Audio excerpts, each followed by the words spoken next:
Want an NES game that looks and plays great, but will only give you about a half an hour of gameplay? Look no further than The Little Mermaid by Capcom. Yes, I review a lot of Capcom games. They kicked ass back in the NES and SNES era, and this game was no exception. Unless you really don't like easy games that can be beaten in a short period of time.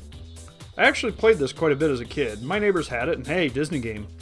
The story is a bit different from the movie it's based off of.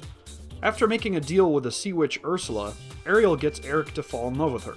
When her friends show up and tell her that Ursula is sea witching it up and taking control of the sea, Ariel leaves Eric behind and sets off to save the day. I thought it was kind of funny how, instead of Ariel being powerless to tell Eric she loves him and losing to Ursula in the world's fishiest love triangle until all is corrected in a happy ending, Ariel is more like, yeah, I'm gonna go take care of some shit, wait here dude. I think I like it better. Ariel's a sassy mermaid with a score to settle. You'll notice that the graphics are colorful, appealing, and lively. Ariel is animated very well, as are all of the enemies you come across. The cutscenes look pretty good, but they're NES cutscenes. Not like Ninja Gaiden level cutscenes, but they look alright. Each level has its own theme, such as a coral reef, a volcanic area, or a frozen sea, and all are detailed very well. The game, it looks like a Capcom game.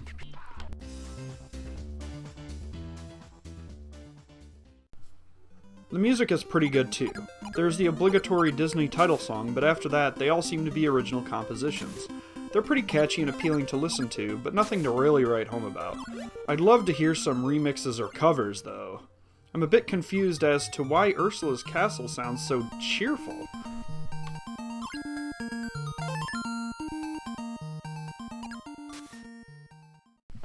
The game plays pretty well. Ariel can swim in all 8 directions. She flicks her tail forward to shoot bubbles at her enemies. The bubbles will encase the enemy, allowing Ariel to grab hold of them and throw at other baddies. Your bubbles are increased in both power and distance by collecting red or green orbs found in chests that you need to throw shells at to open. Shells you'll find on the ground or by kicking up sand can also double as a shield or a throwing weapon.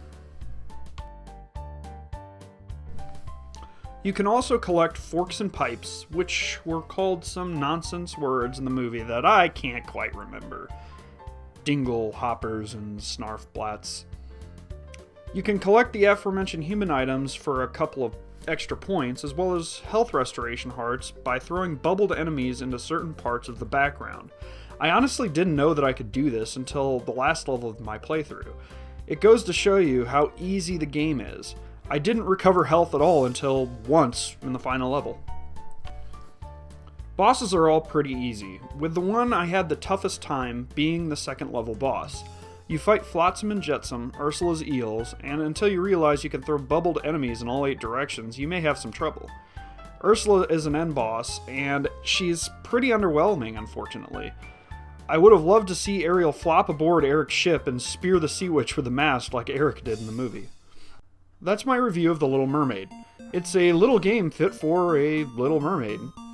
It's a pretty easy game to find a physical copy of, and unless you want to emulate it, that's really the only way you'll get to play it. If you're a collector, I do recommend picking up the game, but remember, it will take you no time at all to finish. Have your kids give it a go. That's all I have for now. Thanks for watching. Later.